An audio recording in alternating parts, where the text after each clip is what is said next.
me nka kese ansa na me hyasie no meda nyankopon asese Ghana we hyira ye ni anyomtofo a wo madwen mu do sesi a me kase omo ana omo team odobroni a omo support team odobroni no mesre omo sesi a efinne ya kopem china mama Esther Bonyumbi osi me judge akasa go and run up that numbers bakwesi me pacho eya na ye betena ha na ye kan sema enye se ye tan obi o ena enye se ye nim nia ye kan Asem we ehya me twen Monday na judge the reporter ba na ye ni na ya kan 74 to 77 pages of documents no ansa na media me break it down legalities because you see na ye judge kan me twen document but let me go to the matter on the ground bakwesi me kaisa me betena ha na me catch lawyer kusi say you have to concentrate on adwuma na omodi ama wono. Make sure that you are able to bring a win to the team because if you don't it will be questionable. Bakwesi eniema 9 ena mama Kosua Serwaa say Ghana mranhwe ne mfamma no de edi kan an order to this honorable court declaring Onu as the only surviving spouse. Number 1. Number 2, court no enhye say Onu mama Kosua Serwaa Onu pe no what right to say or be performing widowhood rights. Number 3, osi court enhye na onhye say defendant no any first defendant ni second defendant no woman delay in any way mebusia pani ni odobroni in delay nka say odobroni like they shouldn't have any dealings. Number 4, osi odobroni should refrain from carrying herself as the surviving spouse of Lumba. Eniema 9 na mama Kosua si ohwehwe no pe lawyer Kusi you couldn't get even one for this woman. Now Asem we see lawyer Kusi you were so busy running unnecessary PR. I came to sit here and I spoke to you like your sister, telling you concentrate on the job. Ejumani e dia ma no hweso because ade a wo ye no mema re fi se nkrofo so tiechire e hwe ejuma na wo ye and the effort you are putting in. What you did was to connive with your wife to call me to threaten me. I no cry dem fanya Asem. Now, you couldn't bring one win for this team. And today you as a lawyer, unimemra, you didn't advise your clients. Because you say you are going to prove in court that you are the only. How do you know say be one to who see them?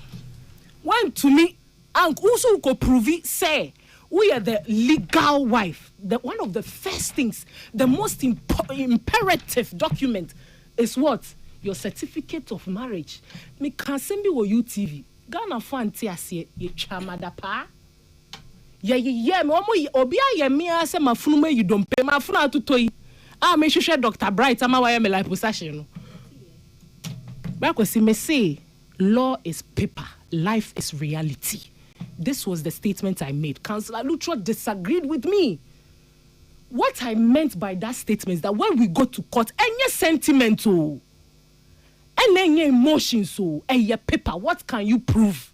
Proving I am quite a judge ni donu so ye nipa wo emotions enunti na wo hwesa wo de dia wo be to me a defend wo court and dia wo be proving or de be ye adwuma. That is what the judge is looking for. One who say wo court, one say reality akwakore wo court. One who say reality akwakore wo court. Akwesi me nka ne bebre cause wo pesa oto aso. I think say ene ya kopim next week lawyer Kusi owes an unqualified apology to Odobroni.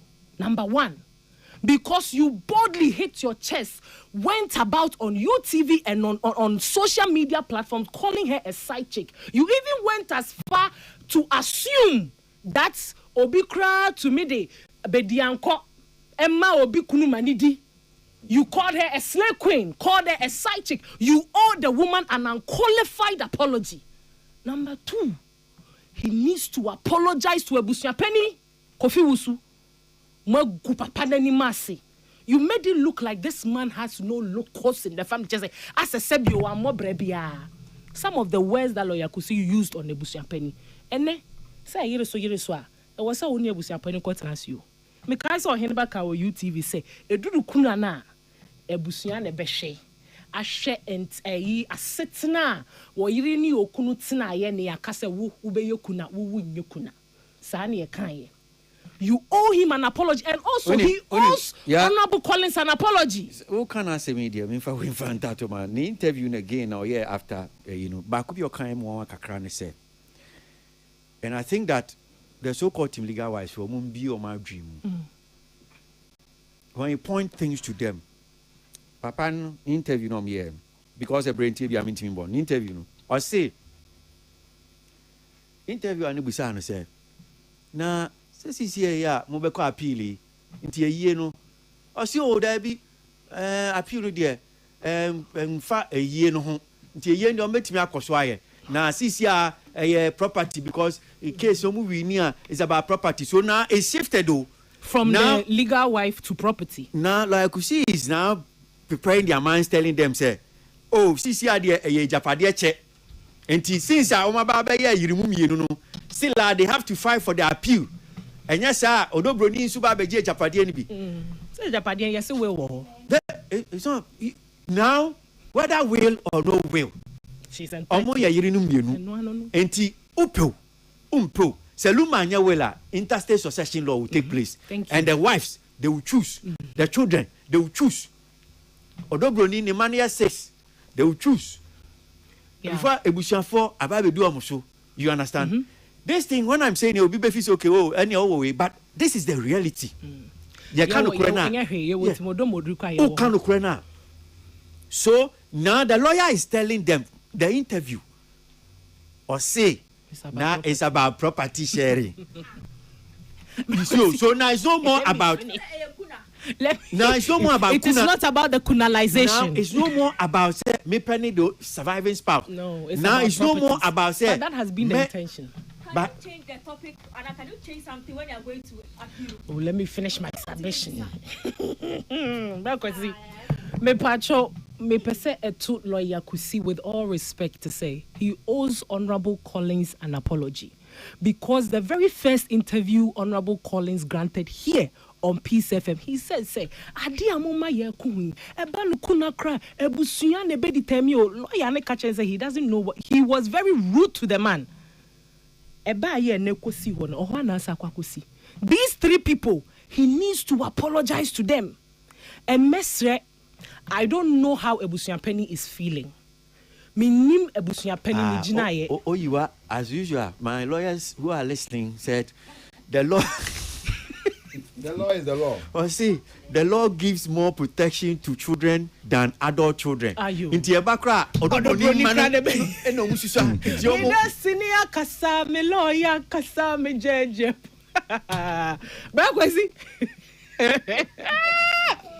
Lawyer Kusi, I think say I deal where you are kosi me the many to form na me sha. Listening to submission now, mama, and especially narrating the processes and kaweso mu go through to retrieve that said certificate if it exists now. It's either Lawyer Kusi didn't pay attention, it's either he was carried away with the hype, or Lawyer 1 it's sheer incompetence. 3 things. Sheer incompetence, carried away by you know the razzmatazz and I say it was laziness and I say he just didn't know. Okay, that's it. What am I say? Ain't you know Brakwasi the aqua see dear. That's it. Asema me kakra ba ko me nka ujama. Mate o de ma min twaso. So de me no one wa ha. Oheneba na wa no problem. Oheneba kwa ba. You know have also. Attempted the Missy Majibi. Lumba Asem, but also wajibi pa. Oh, I think this man meet me as I say, chat be an article. Kame lead. Nebi a wafulu, nebi a MCI wo atoso. Omodi atem papa. To an extent, say e be create WhatsApp platform group. And opebi a no mo de me number atoso. Na omu send me. Omu de atoso na obi e di matem, obi e kan de opebi a. Bebre. But you know, enokre ohunu. Nyame adom. Di minye obi a me nko TikTok, enko entie di omo ye no. Di ama me nko ho ne say ese atemdidi wo ho too much se wo kan asem eye no kra ana o kan bibi no bi ntia ase kra so obenya abotre amo educate no ontie ana de ya me ya ne se dodo no anso gu abruchi a me expect wo mu se o makosua bibi o munim se bi o akwantu nti bi kra no a enka o mu ne ye no o mu ne ma bi no enka be dan so a che se bi ordinary person be because ordinary person be or layman be onim hwe but my attitude toward TikTok no it put me off now sometimes na me pese me koso ba na nsan me koso de entra me koso no say ya hwe na ye jai saafo no no mo je sa social media TikTok aspect ne boss wa ebeto brebi obi oye discerning person be an TikTok so ko TV bi enti ye nyan ma wo mu we will always come there with the truth and also with the facts. Said the bear. So more than same you can't through the attempt. At least we can also hold omwa omuye discerning omu pebi suana. Na mo mu so the also munya free TikTok no manya nti me no atenem de ye die bi pa bare ehye den na sabe mpanimfu atitiri bi o mabobɔ brache ye ya ye nyina yesu omkure ye di omu atem nti me wo hene ba o fa me na wodidi matem ana se BBC na wotwa ntro to me so a and shada hame provided study me and free say no kre and kwasem na me kan me ntwa ntro me fa asem ntu obi aso no de obi a be kan bi na kwasi ya pasa ade we hu and let them continue. Okay. So obi ma akwa be wenim say asem si ade ba kwa me bo aba so na waye enso aboa ye pa ye say ba no say ensemi be pie wo nananum anim wo asantemantam no and I have to say this and probably I mean no din komo na man for di ya temba minim because e chie me hu ye obi omo am committee om hu no omo se ono kwesi abwaje no ye hihye adwuma na no aba verse sanwea no de gum no akofra Oheneba no ono su ba betwa ntro nti omo kan sa na me hu sa te se I say omo e twa ntro no mumu a na ye beka no kore no a ha adwen nti ene yembla yen ni nkrofo atem no meja but enya no nso na be meja be ma manfo hu no kore no wadaroma enu nti no nananu mu ebre bia ma beka bibibia no in fact wo na be make call to me na nakro no no ne me akasa nti ada memni ba for that day so aba ba ku na account na ya na me bo is it nana achiame hene achiame Otufo achiame hene chiame okay nana frame ya no pe kra na me wo eye bi asenti me catch say my friend back ba mentimi and return the call no okay sisia no minim say kakra ni atene say Otufo because no Otufo tie ne na echi no that dey so aba be your interview you know edi nkomo o cheche nsem still because of the correct sa nsem a papa shi be kan say eyie o ma se date no o de commatch o si there bi oni hu kwan so be yesa mi hu say mama China ni penfo bi be ka say ntwe ye but still papa shi da so agina mu okay e ma ye ka say mi hu o ma ye so called posters ni ade a I don't know whether I Photoshop whether I AI generated videos images bi and na ma bonten what do you know there now nim was sad date nananom atransi say because this year they mean say two for aba sir nananom atransi was asem there now nim so far so ever dating okay akwasi medo wase na didn't kai mentia kotoko hene yura okoi wasaba na afi mentia bafo kufia to brother there so aba hene akwasi kakra mi nim nie also some of the issues ni bi wa America ebi wo ho a yesi ye wa asemo ese wo hena no ene ye wo de yese akwa so chiamia no ene ye wo de yese ahenkwa no bintimi metina afidie kesie so na me momitri nka asebia asembia mebie ma no makambia no two things the mesiki permission no meka se mesre kwai free na nas mesi wo se metimi aka ene wa ma me kwai de me a me kire ma adwene so me kire so akwasi asem we American de eyemi nsusu ye de ne ma adwene kire ayeni date no obi ani ho a wasesa no de wom ne se ye wure tu kwan no ya omude eye amaninya ho meka ntagese ho asɛm to nanim no ɔno a ne bɔ nananom amaneɛ a saa amanhene edi anim sɛ wɔnhwɛ na ɛyie no ntutu biara no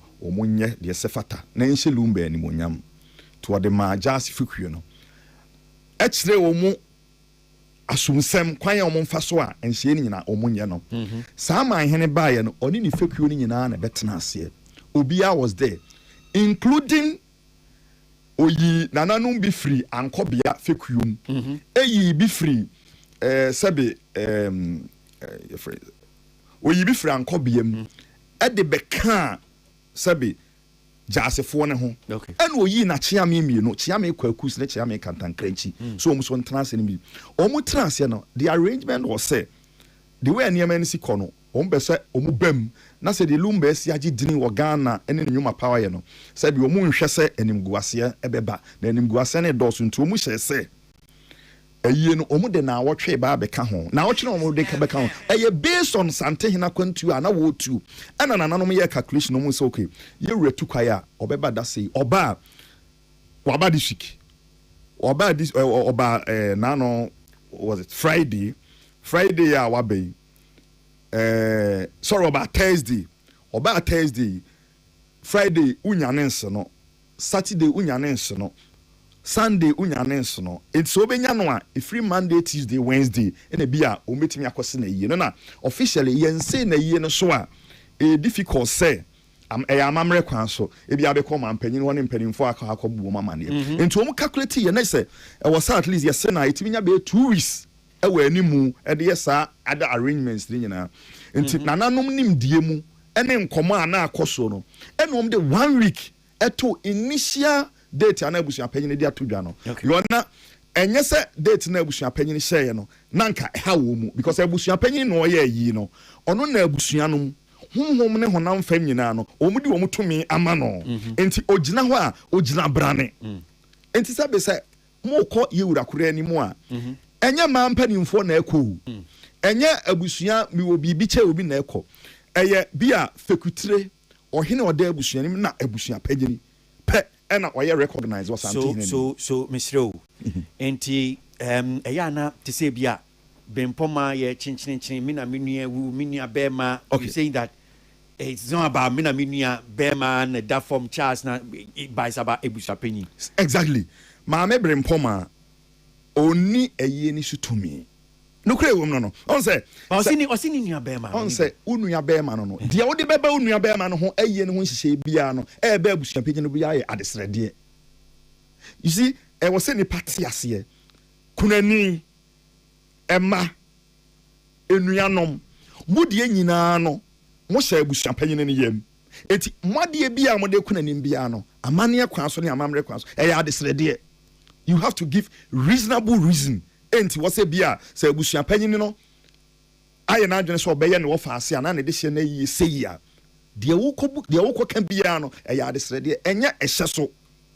what you say enti on say court no kura refer o say bibi o ka bia o say abusua panyin ko ne kwaye wa de sei even the court recognizes say abusua panyin no ono na abusua ni nyina no wo ye head of the family in fact say mrem no sue abusua na you sue through the head of the family exactly enti ensem ni bi o ho a e ya asem a e simple as ABC and so entiase bi na bi enipa bi anya me personally I advise mama brempoma time on so many case ne kokot no personally I say mama asem we kura ne entam no awo kan kura emfa so bi ani so because yenya signal no say obi atunifo so onko kantam and you catch sense there be the best option for you now one drag asem we ni say hold on edani dru na mo kwasre ana mo de koto sante ne makobo na mane ya ho no unya obi animu odu bi obetimi asrese yero ada roma bibi ham to obebu saw say of course otum worries as e ba asema wo ye hwan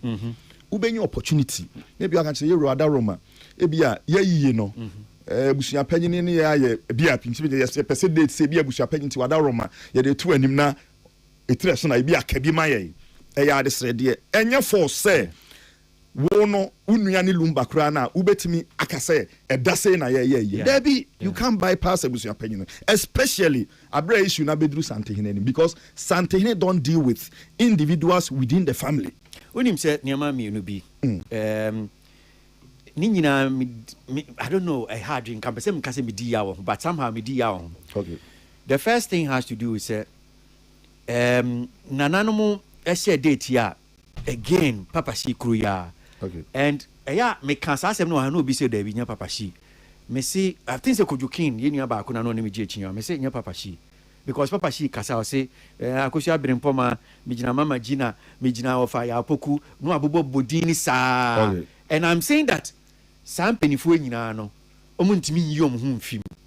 And as ye kase in fact court to bua asem wie or that's why grant interview ka kira man for say ye ni beba so 14 even after mama chana jina say o jina papa ye busua nim no ma pache na nanu omuntimi nyesa no I think say e ya ade bia boapayo no mo ye. Okay. And nia me ka se me di ya ho no say ade na nanu muntimi ntwe wo maso ana me be ka asem bi a kyerɛw and asema American you know papa she or pa won challenge nsa meboa I was there with Baford Ade so abahenen and na yehu press statement or press release say about bontene say after we change ye date no another release came and na me wo ho ana Baford free maame brempoma I was there or friend no say maame na papa she edi kaya beka a year date ama one mama China no omudi dwatoa ebe stress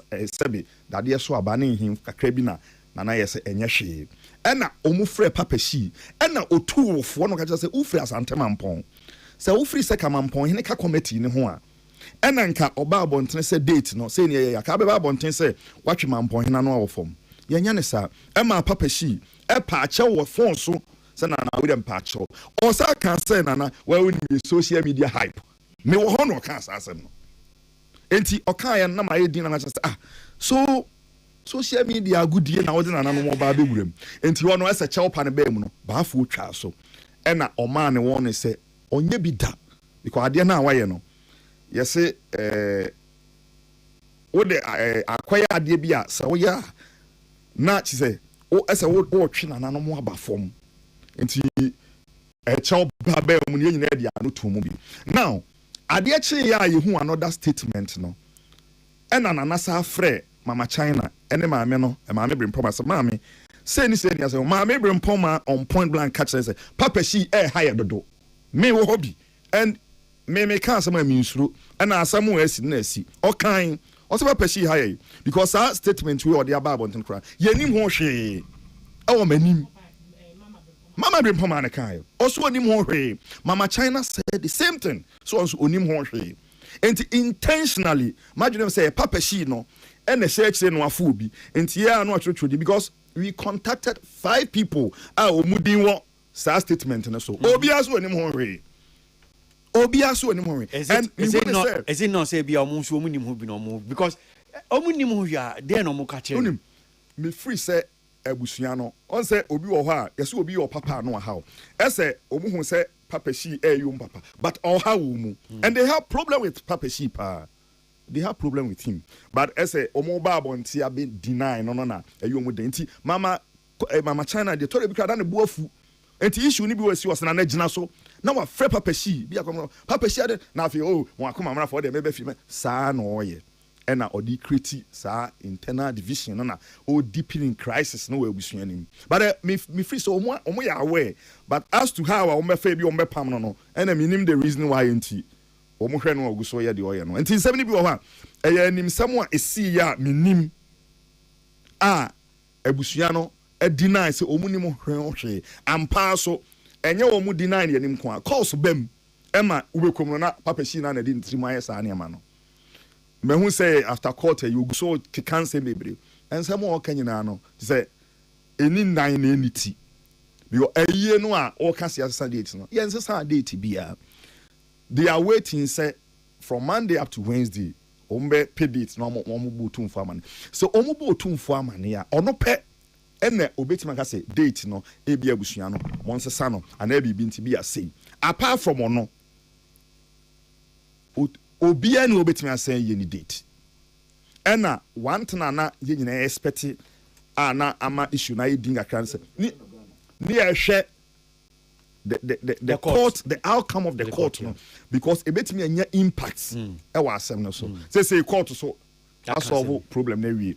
You nim say bia obi person kwaya appeal ya na e yo no anasem but ade ba ko ne say court was settle sa kuna yere sem no ama asundua aba honom no enti me gidi say amane bonim krom be bosanten ni nyom de beta ato say adaro makuna ye na asem no a na wo court a ye yes ye nka ho asem ye court so de abeto dwane yo ni nyina be ka ho bi amoma bosanten na amane enti me de me gidi say probability say ye ne beba so 95%. Unless say bia na bibi kese bi na asie because bibia nsi abusuane kwai so muntimi nya yi no. The reason in ye ma hu se bi no mo complain say ne mani bi ento take it ni ade me wo ho Lumba firstborn with Mame Akosua Serwaa. He called Adia Soba when I was there. Okay, say but Nana say Nana, don't listen to our mother. Because we've already bought our ticket. And as someone make no cre. Me wo hobi no friend. Carving. Yes. Oh, okay. And no cre me fast MBNC. And on the abrochi from cra no omu ntwa ntoro. Enti bempoma ne nsem no onyinya na we enu fifa. Enti all these things no me free say they are trying to buy time but me do mo de time ne kwakwa. And not necessarily mean say wo papa to for mo a uni hwa ye ntimi nsi efunu no. Bibia nsi kwaye. Because me hunkrofo bebra they are the only child of maybe their parent but omo maame no mu we bi kra nkrata se nti omo ntimi meye ye nti yensi efunu no me so yesi asante fo wo bebro bi yesi o papa ka onye wakoa wo se dey so okay o papa ta onye wakoa like your father is not your slave bibisa okay well maybe I'm not sure about that me kai say baby was am but for now I'm not sure about sabe no enti kwasi the empesa me kan nyina ne say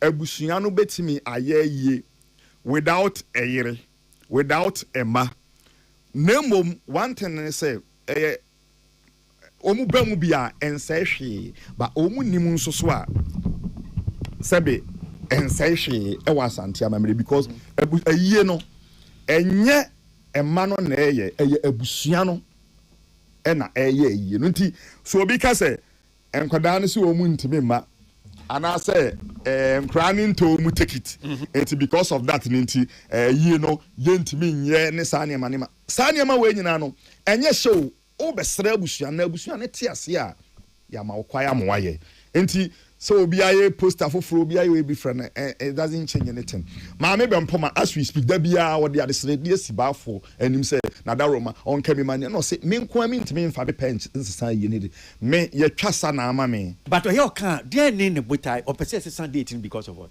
because ni aya te ni say first for no na ye me brother ni wo no ye hwehwem besine ye hwehwem unim ati obe pie na nanu mani ma o si wa call lodge or police station confidential now you see nkola suku ensem ni o mama na ya we say de asa komoni bi wa ya na hu hia semeka ye omutu ne fo ho se maame autopsy report was one sama okay you can go ahead and do that autopsy at the na opesa o ye no obi ansi wo kwai okay ye musia on say ever since ya omu call menhia na ye no autopsy report no metima say na ye no ye one of ade pa na ni abre ho abepem ne saade no kra say omu moso biemu yeah omu moso biemu yeah because me free say no I don't know ade gina so kan tami enti the original so bon tan na ma akwa okay you can go ahead and do your private episode sisi no they are too gen okasu osikani bi bem say wo de nkola ne ticket omo yes omo ye 10 meto ticket am na they will find another excuse.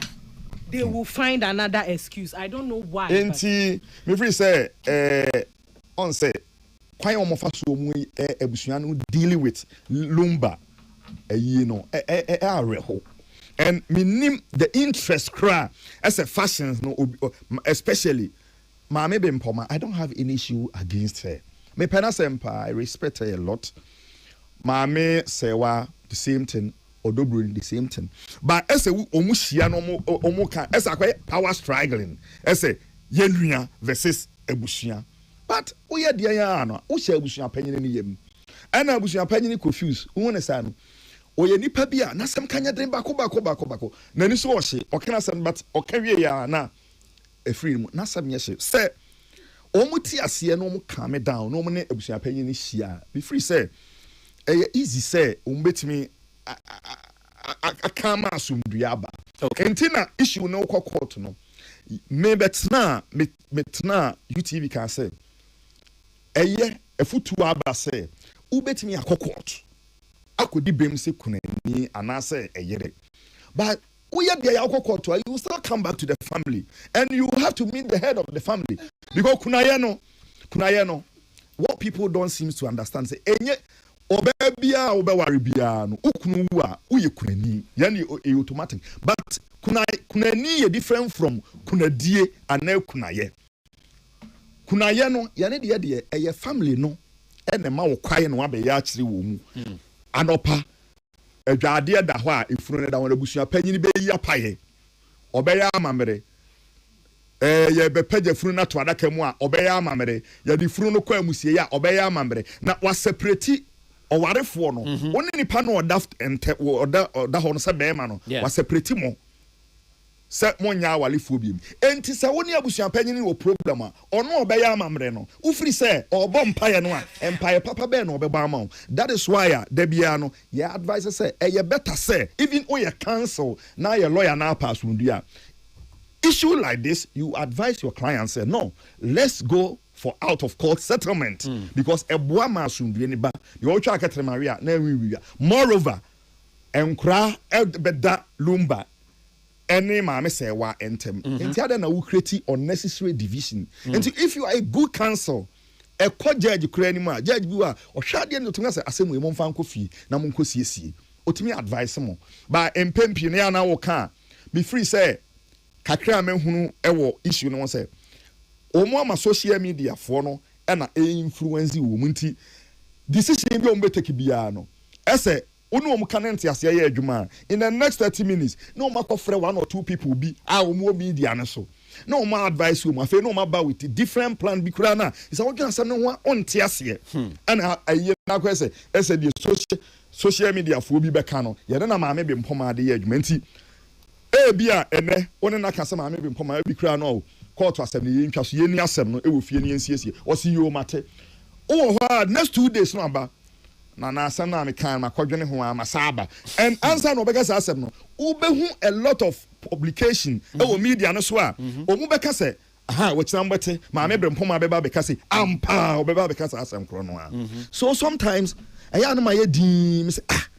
asem yi yebu a court asemi wie na anu ya yegina eto yete ya ne say oh yempene ye bekọ appeal lawyer o de free lawyer say ampa appeal no ye pushia se beba so but emoa social media for no yemfa yonko social media because omu ni Ghana ha asem to a omu bedu e say wonam court a wo kọ no obanyina no well usika apart from that so branding wadaje ni na ma me no me hu no kra na no ho yembo there was time what na from say na ma bre case kre be wie ni ma wu nam say be wie ni wu ye tufu a wo ye panimu ye tufu atie emma enkoda bi a wo mu mo bra a e bia TikTok na ayefo na no mu so phone so mu so a no mu didi obi atem sabe empushi ma wonya ne ma bi nu ho because why am I issue we ade kwachia yese me na ayi Roman father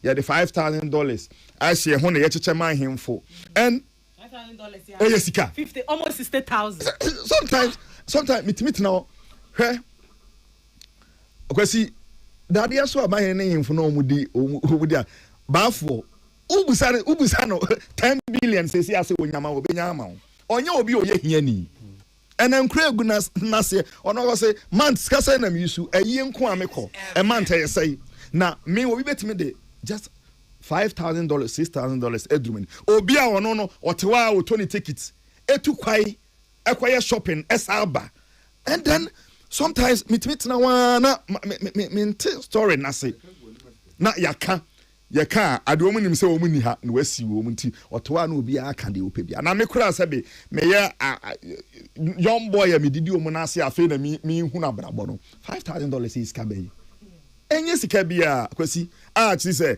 omutimi kan gu nipa nanimu ase say ya jijiska say mo diskana komana na ensem basa ni akan gu nanimu ase na say ni threatening ye be you say ensem no edoso ba me besa me na ma bekuye no so yesi ye tufo na ye ntu hyebere na achi anso emu se ma me be mpoma obetie de ye ka no a se de etu ne fo a wantie no minim so ode na kuma ma me Serwaa one ne kasa papa because issue bi o fight many nyina no technically o hwai wotum say or fight ma le kuma no no problem obi o ha open ne kuma asem but you can equally advise we kuma no say menu aba de ensem ne ko eye yaye bia ye ntwa so na yenyi asem ne mra fie because asem we se ba fie na nananom kan ya ketu atwa ama asundua ba ma obi a ho atona ma yie no ekwan mu ada ho ameaye because go court na etina kra ka say ona brabe yekuna na mesema kwa yi ase a kunani no ode ne nema abekira abusia panyin ne dom nyina asori fra yi na say wa disrespect wo mu 1 week no enti o ma anyi ne kuna nema obeyom dai you can't do anything enti eye better say you ne abusia no asumdie beba montam because kunadie start from da worry ene da ye beye be ma na yi be ma ne wu kura na say ye besew na woni ye mu no wana motuo nkita hodie ebu amamu a on the day of kuna no kura no abusuan me ma say umuye enti e ma anye kuna ne ma ye as simple as ABC me fa cause be 5 bi na ye na sorry so 0302257900 0302257901 ye fa be 5 cause salama say ye fa be 5 bi na ye sorry na King David as usual King akabe 2 is na me ko na ni aka yeah, but your brother. I don't money. I don't know you. The catastrophe and cover. Okay. My idea. What's more than said? We be see baby, I may have cracked. Yeah, well, you know, in fact, the high because Lumba said it would take a then some we say up a cross road. But you know, you want to go. Get better. We don't come on to me. Now, man, you know, I do Bromra. Give me about it. I do Bromra. Na omusie Lumba because Lumba papa o pa ye ha dey no de ko so no mani nye ho ye be tra bia no yo mo de adom o mbe ye bibia wa no na o wakra no na animunyam abe bye. Yeah, that's it. Hello. Yeah, mommy. Hello. Yeah, o do ma fi wo. Bra ko si me nko nja ye why? Mate. Nko ye gwa na ma fi we. Asem. Oh, me say, and I'm in the day. Now, Mr. Short Michael Pan, my idea. Black with Simon Park with us, watch on my say, on chance to what it. And was me, and not could you call name Yamano. Where I could go, my you do star for so, I bet perform. One ever move you. Oh, lawyer could see them if I be. But see, I shall name traffic as well. Bye. 0302257900 0302257901. Hello. Udino. Yes, mommy. Nibajo. Me tayara wo me to how be ko connect and you are in so be die ho sa sister. Bami. Yes, mommy. Me sure. What do you say? I thought there me need now so fit last week me see you be passing with find you kuma koko awo fufuenji see edra me ni je chi e ba me see ye de nyako kwase se de ya e kano ye jeja kasa enti we kuma koko na we kuma koko no ba me see na wo kan say e wura di nyako pon ma dera dia se wo papa na me ku ba me see se e wi asi wo wi ye fan ko shi Nevia so be your papa, young for papa, and then I say, young for papa and can be manner. And you not only my young Yamia, now Yamia say, come on, penny for Lumba number 4, and at the 4 years, I shall be a can I want to know. But we see Yamia, but then what in your Dominia dream. And she don't say, Papa will be young lawyer because I will be a side taking idea. Site tempo wo ba ko se mi dese wa ko lo e se se wa ko si alo ye Because say according to Ghana Brano, yes, sir, only open put now bear 3 years to Sahia here. No one here, no one dear cry. Say, one not be back cry, Japadiano, or Pano, and I said, Bemano, the Chefa woman. I think I will be by Yaya. The view, Tina, but one here because I wouldn't a Japadian view. Medas, if you are saying now, young call 03022790, Hello. Hello, Papa. Good evening. Yeah, good evening. What's your wedding? Yeah, Frosty. I was a different car. No, couldn't you watch it? Or they're planted 2 years, Kakaka. No part of why, the part of why. Could you behind why? Yeah, yeah, the master pa. I have the mood to be but and yes, then you know, you many beer. Adam the kind say, only in the you couldn't number easy, and in that way. A tutu pull my head to your mamma. Won't bring to your answer. No beer and soon of drip, none of the colony back. We see that Lumba because now all my dinner passa. Won't see to panel or money back when you see not be what's the dash. Yes, yeah, that's it. I think I'll take just the very last call. Now, yeah, the call, Nisi. Hello. Hello. You have no point. Hello. I can't hear anything. Hello, what's your name? Hello. Yeah, Udi. Yeah.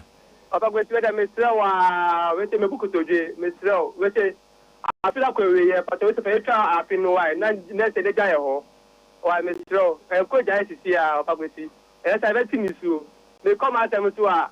The local shop every education out of my Lumba, a warning seminal. Me, I make the cell court a bois. Am I a person or Dobruni? Yes, who talk about Gua. What I said, a person, come and know we are program national. And you know, boy in the eye and Grundin Munqua. Ọmọ akọ abamu na ọbẹfa no sẹ bẹ yẹ kutiabọ de ọyẹ ni na yẹ wo ekyir na yẹ bẹ sẹ esu adeɛ no yẹ mi sẹ nukọ na ọyẹ de o ka na nfa na tẹm ni bi ọmọ ediw by mi srɛ wɔ ɛbɔ no de kwa so fa etwa afe no na ne sɛ ne gya yɛ hɔ wa yɛ ɔfa kwesi ɛsrɛ o ɛyɛ sɛ yɛ bɛ su paa ɔfa kwesi na mi kyerɛ abebe na ɔma akɔ atete na ɔma awɔde a sika wom atɛm de ɔmɔ ediw ba mɛ nfa ne atɛm bi a mi da ase ɔfa kwesi akɔpɔ nsira o. Amen. Christianes, yampon. Nyare be chato. Kwasi, I think sir baby I yapi ma asem so a ababedu. Ena na da na me ka say. Nti sama we wiase. Nana, wo na wote ahemfie, sama we wiase. Se sama we wiase am papa dia. Na esese kojofosu. Baby bia woda wo asam otutu nkofo anu bim. Na a protector no ankasa na legacy because say ya me pese me hunu sa ese say enema the legacy of Kojofosu ene kwan ya ya faso a ya ne jejemu ya horo no na ya horo no na se de ye sabi de ye di ye bu na besafan a ye di nam so no enso ani oma eye we it one me baby aka say a year way nanka ye yi a ebetuma change the entire fortunes of Lumba family. Kojofosu family a year way nanka ebetuma say Lumba busuani na okunafo sa wo ye oba sa wo ye hwan sa wo ye third wife sa wo ye seventh wife obia could have benefited and saved for them. All right, Kwesi. But baby I didn't do me that say me hu baby e betwe akọ nti na wa hemfie ukwa kacha nananum say a branch so ombetu omo na de asi asem esu ne ahwe ne etumi akora Kojofosu ama ne saman so enya baabi akwakọ home me that say yeah then how can Brakwesi, I think say media the American say bibi biara ye betena ha ye kanu ejuma we say be me crampo de o me nkamimpo people like yourself Brakwesi Akwesi I mean Ernest and we ye ejuma na che and I nim what we are about. Sebio ye metna ha say ye can be ama I go be one fe and some be o ha ye be kan